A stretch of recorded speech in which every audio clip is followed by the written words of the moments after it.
Naomi Home presents the Camden Hinged Pre-Lit Artificial Christmas Tree Assembly video. Before we begin, please make sure to have the assembly instructions on hand to follow along and have all the parts listed. This artificial Christmas tree comes as shown with pre-assembled lighting that makes setting up that much easier. To commence, extend the legs of the stand so they form an X shape.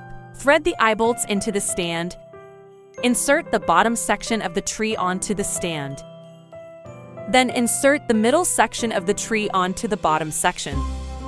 Now insert the top section of the tree onto the middle section.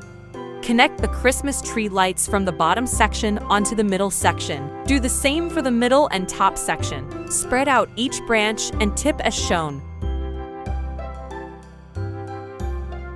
Fluff up the tree and fill in any gaps or holes, and the tree will look more full. And there you have it. Your Camden Hinged Pre-Lit Artificial Christmas Tree is complete and ready for use. Thanks for watching. Please like, subscribe, and share for more Naomi Home content. You can find the product link and more in the description below.